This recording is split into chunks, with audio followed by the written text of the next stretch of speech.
65 साल पहले हुए परमाणु युद्ध के कारण धरती पर से इंसान लगभग खत्म हो गए, जिसके बाद बचे हुए इंसानों को टेक्निकल और एनर्जी क्राइसिस का सामना करना पड़ा, जिससे उनके लिए जीना और ज्यादा मुश्किल हो गया।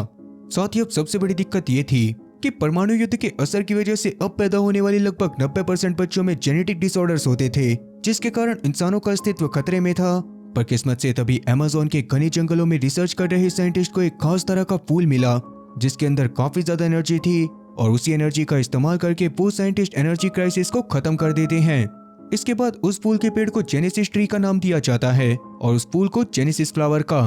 फिर जेनेसिस फ्लावर के ऊपर ही रिसर्च करके साइंटिस्ट एक ऐसा सीरम भी बना लेते हैं जिससे किसी भी बच्चे के पैदा होने से पहले ही उसके डीएनए में चेंज करके उसको खास शक्तियां दी जा सकती थी। लेकिन इस सीरम का हर बच्चे के ऊपर अलग असर होता था, जैसे कि इस तरह से पैदा होने वाले कुछ लोग दूर की बातों को सुन सकते थे, कुछ काफी दूर तक का देख सकते थे और कुछ बहुत ही अच्छा गाना गा सकते थे। लेकिन हर 100 में से 10 बच्चे ऐसे भी थे जिनके डीएनए में चेंज करने के बाद भी उनका इम्यून सिस्टम चेंज को एक्सेप्ट नहीं करता था और ऐसे लोगों के पैदा होने के बाद कुछ समय में उनके शरीर में कोई ना कोई खराबी आ ही जाती थी।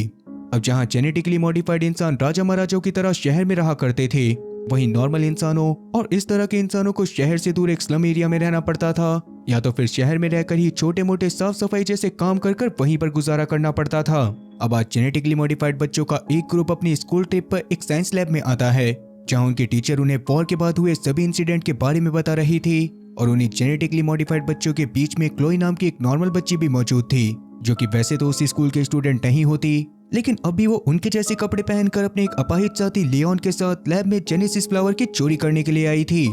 अब लियोन अपने अपाहिज होने का फायदा उठाकर सबके सामने सफाई कर्मचारी होने का नाटक करता है, जिसके कारण ही उसे प्राइवेट एरिया की तरफ जाने का मौका मिल गया था, जहां जाके वो सबसे पहले तो कंट्रोल रूम के लॉक को हैक करके अंदर चला जाता है और वहां आते ही चुपके से 2 गार्ड को देखकर उनकी तरफ चूहे वाले खिलौने को भेज देता है।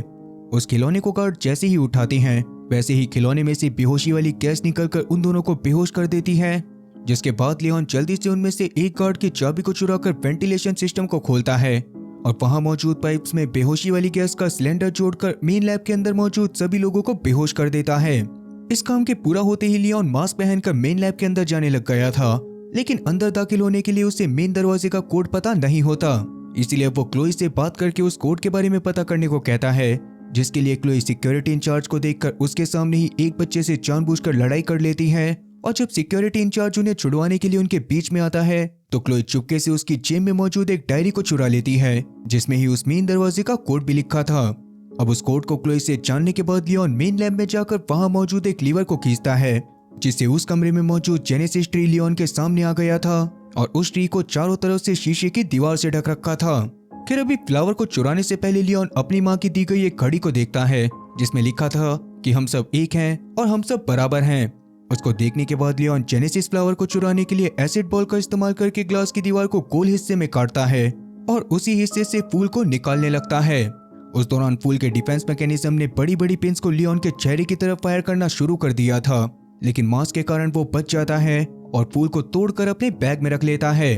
मगर उसके ऐसा करते ही लैब में मौजूद सिक्योरिटी अलार्म बजना शुरू हो गए थे, जिसके कारण गार्ड सभी बच्चों को लैब से बाहर जाने को कहते हैं और क्लोई बाहर जाते हुए पीछे मुड़कर बार बार लियोन को देखने लगती है। तब किस्मत से वक्त रहते लियोन भी उस जगह पर आ जाता है, जिसके बाद वो जानबूझकर क्लोई से टकराते हुए क्लोई के हाथ में मौजूद टेडी बियर को जमीन पर गिराता है और बाद में उसके टेडी बियर को वापस करते समय फ्लावर को टेडी बियर में ही छुपा देता है। अब स्कूल की ड्रेस में होने के कारण क्लोई की कुछ खास चेकिंग तो नहीं होती, लेकिन लियोन की चेकिंग करते हुए गार्ड उसके अपाहिज होने का मजाक बनाते हैं और साथ ही उसकी माँ की घड़ी पर लिखे हुए कोड को भी उल्टा सीधा बोलने लगते हैं। इससे लियोन को बहुत ज्यादा बुरा लगता है, लेकिन वो फिलहाल के लिए कुछ भी नहीं करता और बाहर क्लोई के पास चला जाता है।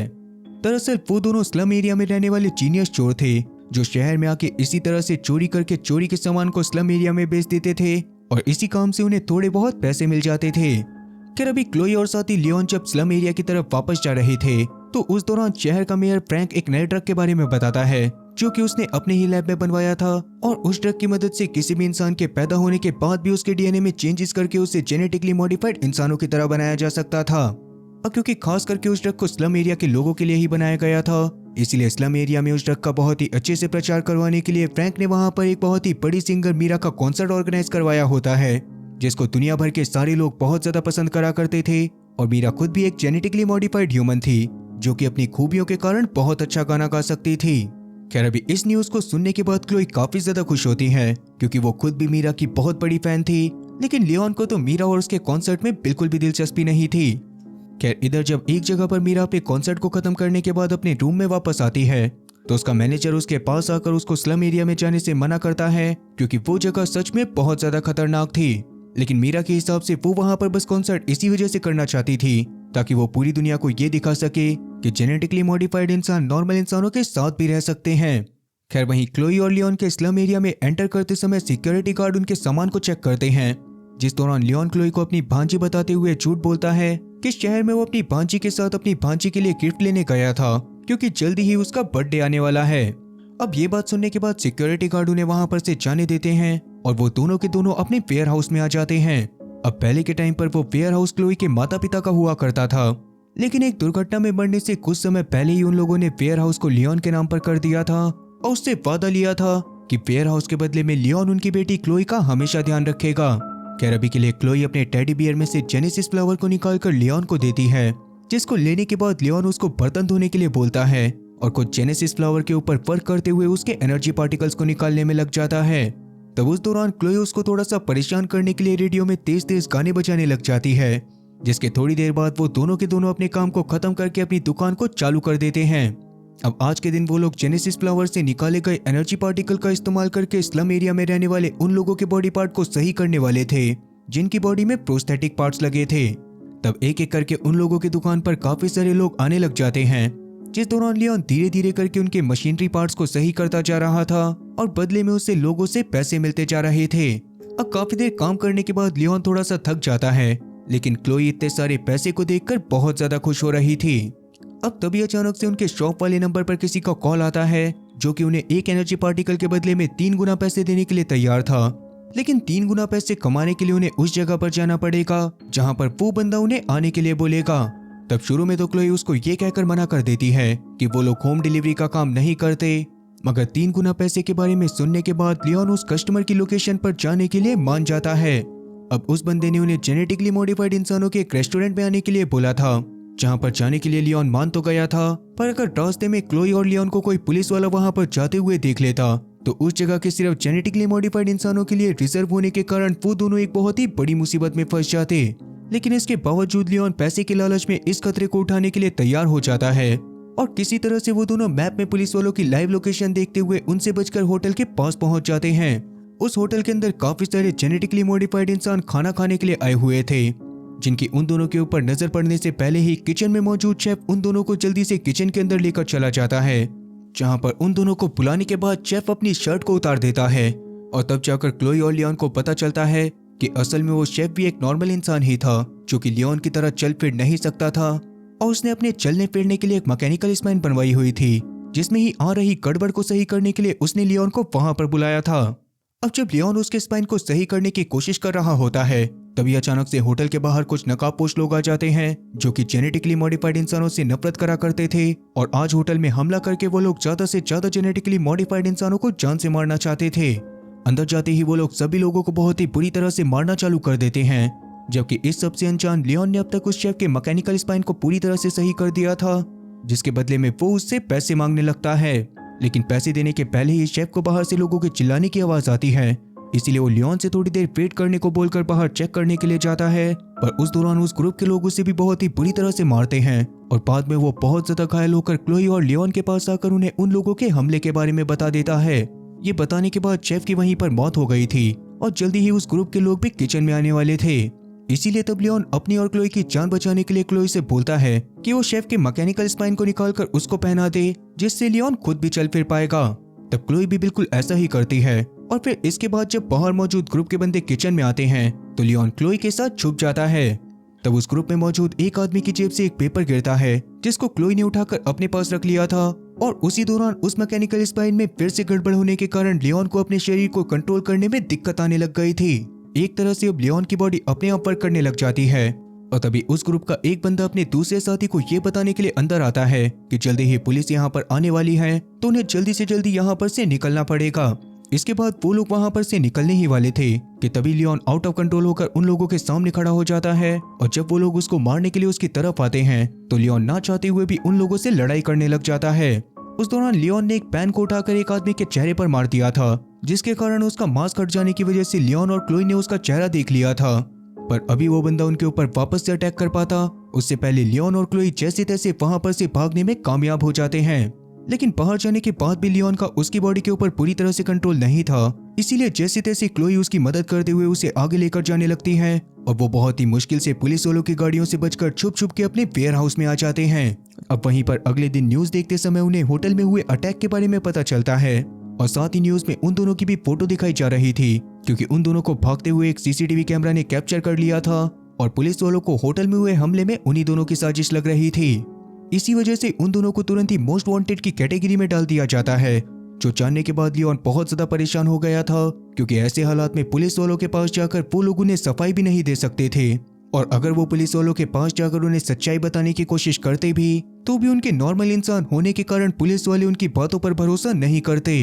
तभी अचानक से लियोन की नजर टीवी पर आ रहे एक पुलिस वाले के ऊपर पड़ती है, जिसको देखने के बाद लियोन और क्लोई पूरी तरह से दंग रह गए थे, क्योंकि असल में वो पुलिस वाला उन्हीं अटैकर्स में से एक था। उस पुलिस वाले को न्यूज में देखने के बाद लियोन को ये बात तो समझ आ गई थी कि असल में उस पुलिस वाले ने जानबूझकर कुछ लोगों के साथ जाकर जेनेटिकली मॉडिफाइड इंसानों को जान से मारा है, ताकि वो बाकी लोगों को ये दिखा सके कि नॉर्मल इंसान बहुत ज्यादा बुरे होते हैं और अगर उन्हें ड्रग देकर जेनेटिकली मॉडिफाइड इंसानों में कन्वर्ट कर दिया जाता है तो वो इससे भी ज्यादा खतरनाक हमले कर सकते हैं।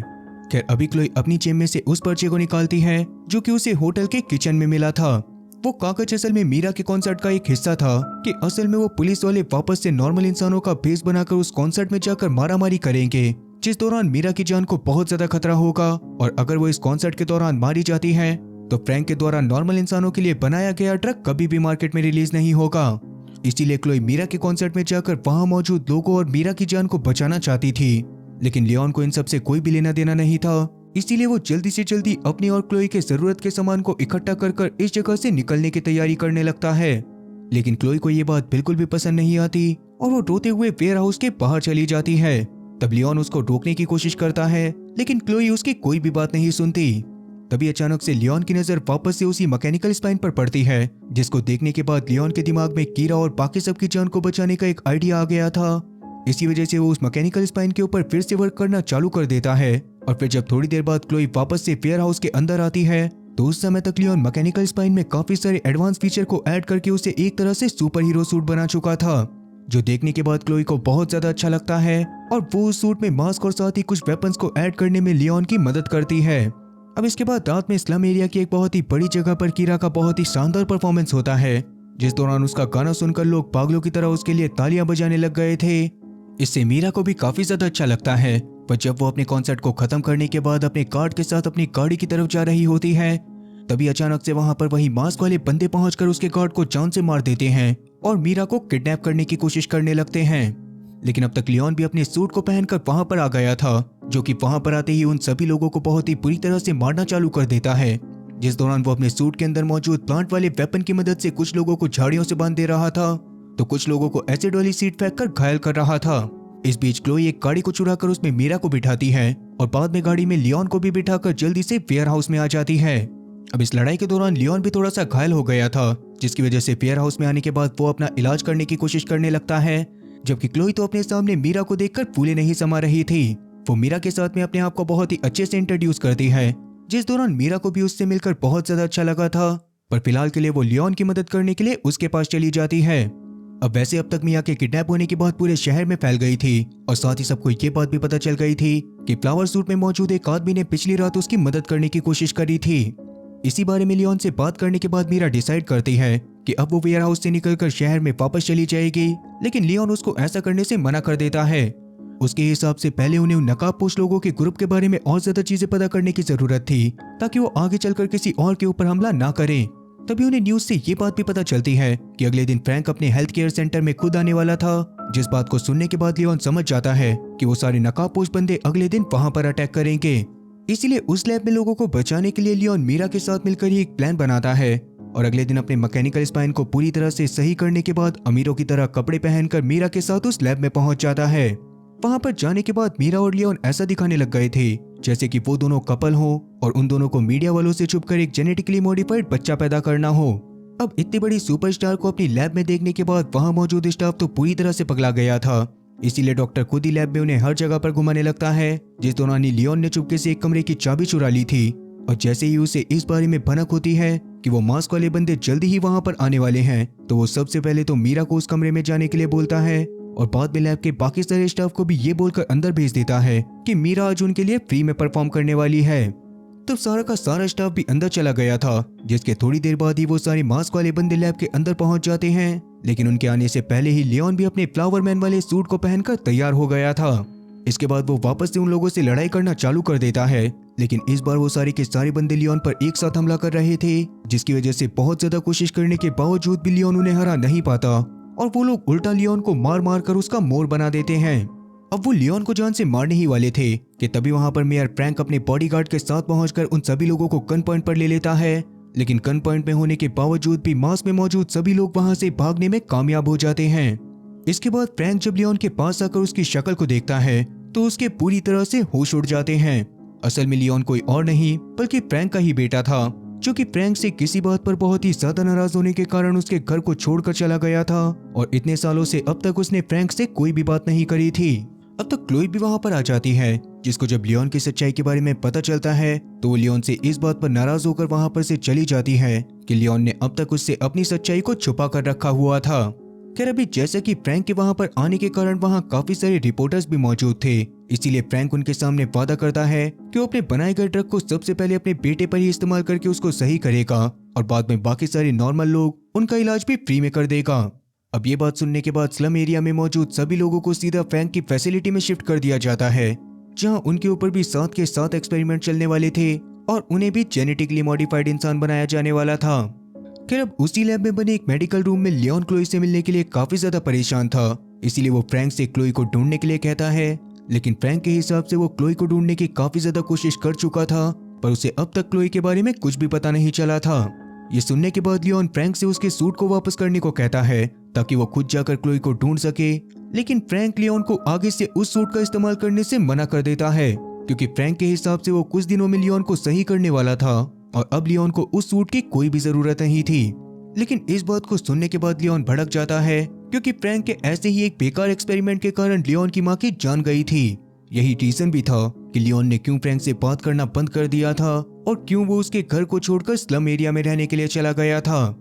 इस पर अभी फ्रैंक लियोन से माफी मांगता है और लियोन को उसकी मां का एक आखिरी लेटर देता है, जो मरने से पहले लियोन की मां ने उसके लिए लिखा था। उसको पढ़ने पर लियोन को पता चलता है कि उसकी मां चाहती थी कि लियोन बड़ा होकर काफी अच्छा इंसान बने, जो जेनेटिकली मॉडिफाइड और नॉर्मल इंसानों के बीच में कोई भी फर्क ना समझे, क्योंकि उसकी मां के हिसाब से सब लोग एक हैं और सब लोग बराबर हैं। इस लेटर को पढ़ने के बाद लियोन बहुत ज्यादा इमोशनल हो जाता है और तभी उसके कमरे में मीरा आकर उसे थोड़ी देर के लिए फैसिलिटी में घुमाने के लिए लेकर जाती है, जहां लियोन देखता है कि फैसिलिटी में नीचे ही स्लम एरिया के लोगों के लिए टेंट लगाए हुए थे। उन्हीं टेंट्स के पास मौजूद लोगों की भीड़ में लियोन को क्लोई भी दिखाई दे गई थी, जो कि खुद भी लियोन को देखकर खुद को रोक नहीं पाती और जल्दी से उसके पास आकर उसे गले से लगा लेती है। अब क्लोई को वहां पर देखकर लियोन को समझ आ गया था कि फ्रैंक ने उससे झूठ कहा है और तभी उसे वो पल भी याद आता है जब फ्रैंक के बॉडीगार्ड ने उन मास्क वाले बंदों को गन पॉइंट पर लेने के बाद भी उन पर गोली नहीं चलाई थी।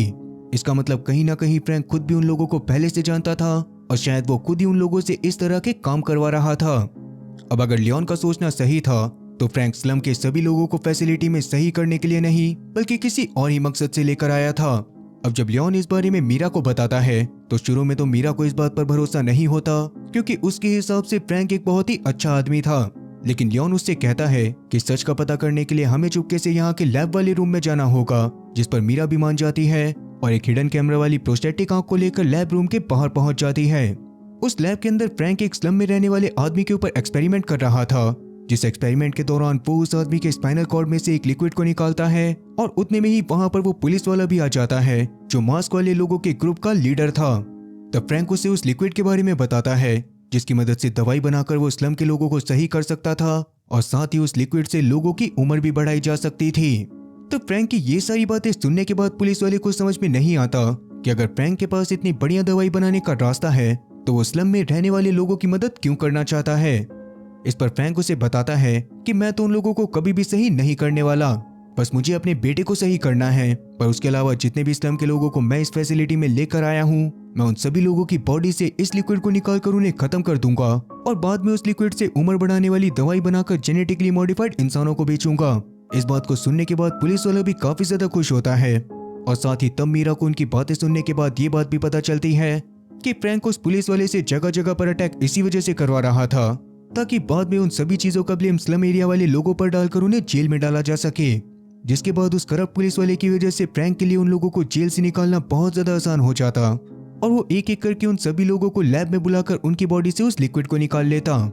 खैर अभी इस सच्चाई के बारे में जानने के बाद तो मीरा के होश उड़ जाते हैं, क्योंकि उसने नहीं सोचा था कि फ्रैंक इतना ज्यादा गिरा हुआ इंसान है। अभी वो इस बारे में जाकर लियोन के साथ साथ बाकी सारे स्लम के लोगों को भी बता देती है, जो जानने के बाद सब लोग काफी ज्यादा डर गए थे, क्योंकि फैसिलिटी में होने के कारण वो लोग यहाँ पर से इतनी आसानी से नहीं भाग सकते थे। इस पर लियोन उनसे परेशान ना होने को कहकर सबको मोटिवेट करता है और फैसला करता है कि वो लोग फ्रैंक से लड़ाई करके उसकी सच्चाई को सभी लोगों के सामने लेकर आएंगे और यहाँ पर से फ्री हो जाएंगे। इसके लिए लियोन को सबसे पहले अपने फ्लावर मैन वाले सूट की जरूरत थी, जिसकी लोकेशन के बारे में क्लोई को पहले से पता था और उसने उस कमरे की चाबी भी चुरा रखी थी। अब इसके थोड़ी देर बाद जब आज निकाले गए लिक्विड को लेकर फ्रैंक लियोन के कमरे में आता है, तो उस समय पर लियोन अपने बेड पर आराम से लेटा हुआ था, लेकिन फ्रैंक के लियोन को इंजेक्शन लगाने से पहले ही लियोन अपने सूट में खड़ा होकर उसके हाथ को पकड़ लेता है और उससे कहता है कि मैं तुम्हारी सच्चाई के बारे में सब कुछ जान चुका हूँ और मैं तुम्हें तुम्हारे मकसद में कभी भी कामयाब नहीं होने दूंगा। ये बात सुनकर फ्रैंक गुस्से में लियोन को समझाने की कोशिश कर रहा था कि वो बस उसके लिए ही ऐसा करना चाहता है, लेकिन लियोन उसकी बात को नहीं सुनता और फ्रैंक को उसी कमरे में बंद करने के बाद क्लोई के साथ सीधा सर्वर रूम में चला जाता है। वहां पर जाने के बाद वो वहां पर मौजूद दोनों गार्ड को बुरी तरह से मारता है, जिसके बाद क्लोई वहां पर मौजूद कंप्यूटर से पुलिस के सर्वर में फ्रैंक की लिक्विड निकालने वाली वीडियो को भेजने लग गई थी। पर उसी समय फैसिलिटी में इमरजेंसी अलार्म बजना चालू हो जाते हैं, जिसके कारण जल्दी ही वहां पर फ्रैंक के काफी सारे गार्ड आकर सबको पीटने वाले थे। अब तक सर्वर रूम में मीरा भी आ गई थी, जिससे लियोन क्लोई के पास रहने को बोलकर खुद बाकियों के पास उनकी मदद करने के लिए जाने लगता है। तब लियोन के वहां पर से जाने से पहले मीरा उसको किस करती है, जो देखकर क्लोई उनसे कहने लग गई थी कि अभी जाकर लोगों को बचा लो और बाद में ओयो बुक कर ये सारी चीजें आराम से कर लेना। इसलिए अब लियोन भी सीधा नीचे चला जाता है, जहां पर अब तक वो पुलिस वाला भी अपने साथियों के साथ सबको मारने के लिए आ गया था और उन सभी के पास सुपर स्ट्रेंथ की स्पेशल एबिलिटी थी। लेकिन अभी लियोन भी अकेला नहीं होता और उसके साथ साथ बाकी सारे इस्लाम के लोग भी उन सभी लोगों को घेर लेते हैं और एक एक करके सभी पुलिस वालों की धुलाई करना चालू कर देते हैं। अब शुरू में तो पुलिस वालों का ग्रुप हार रहा था, मगर बाद में वो लोग बैकअप को बुलाते हैं और इस बार आने वाले बंदे अपने साथ बंदूकें लेकर आए थे। उन्होंने वहां पर आते ही काफी सारे इस्लाम के लोगों को जान से मार दिया था, जो देखकर सभी इस्लाम के लोग इधर उधर भागना चालू कर देते हैं और उस दौरान पुलिस वालों का लीडर लोगों की भीड़ में लियोन को ढूंढकर बुरी तरह से मारने लगता है। तब वो लियोन को मारते मारते सीधा लैब के अंदर ले गया था, जहां पर काफी ज्यादा कोशिश करने के बावजूद भी लियोन उससे अपना पीछा नहीं छुड़वा पा रहा था। इधर सर्वर रूम में भी एक गार्ड आके मीरा का गला पकड़कर उसे हवा में उठा देता है, जिससे जल्दी ही मीरा की मौत होने वाली थी और अभी क्लोई बहुत ज्यादा कोशिश करने के बावजूद भी उसको छुड़वा नहीं पा रही थी। पर तभी किस्मत से वहां एक स्लम का बंदा आकर क्लोई की मदद करता है और उस गार्ड को बेहोश करके मीरा की जान को बचा लेता है। वहीं अब तक वो पुलिस वाला गुंडा लियोन को बिना साबुन पानी के धोते हुए उसे उस कमरे में ले गया था जहां पर जेनेसिस ट्री मौजूद था। उस दौरान अपनी जान बचाने के लिए लियोन एक एसिड सीड को पुलिस वाले की तरफ शूट करता है, लेकिन पुलिस वाला उससे बच जाता है और वो सीड जाकर सीधा जेनेसिस ट्री के ग्लास पर क्रैक लगा देता है। इसके अगले ही पल पुलिस वाले ने लियोन को ग्लास की तरफ फेंक कर ग्लास को पूरी तरह से तोड़ दिया था, जिसके बाद वो लियोन को खत्म करने के लिए उसकी तरफ बढ़ ही रहा था कि तभी अचानक से लियोन को सोचकर जेनेसिस ट्री के फ्लावर को तोड़कर साइड हो जाता है और ट्री का डिफेंस मैकेनिज्म फ्लावर के टूटते ही काफी सारी पॉइजनस पिन को सीधा पुलिस वाले की तरफ शूट करता है। इससे उस पुलिस वाले की भी मौत हो गई थी और अब तक ईमानदार पुलिस वाले भी लैब में पहुंच गए थे। वो लियोन की हालत देखने के बाद पहले तो उसकी मदद करते हैं,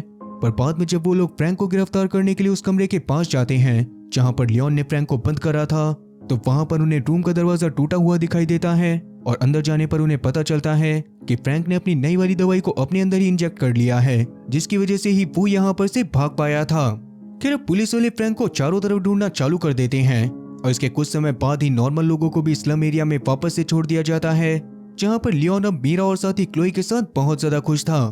उसी जगह पर पास में फ्रैंक भी खड़ा हुआ था, जिसके शरीर पर उस दवाई के कारण काफी सारे फफोले पड़ गए थे और वो बस गुस्से में लियोन को देख रहा था। अब वो क्या करेगा और वो अभी के लिए क्या कर सकता है, इस बारे में तो हमें कभी भी जानने को नहीं मिलेगा, क्योंकि ये मूवी ही यहीं पर खत्म होती है। उम्मीद है कि आप लोगों को मेरी एक्सप्लेनेशन वीडियो पसंद आई होगी। अगर वीडियो पसंद आई हो तो चैनल को सब्सक्राइब करना और बेल नोटिफिकेशन को ऑल पर सिलेक्ट करना और साथ ही वीडियो को भी लाइक करना। मैं ऐसी ही और मजेदार एक्सप्लेनेशन वीडियोस लेकर आता रहूंगा। खैर तब तक के लिए टाटा और गुड बाय।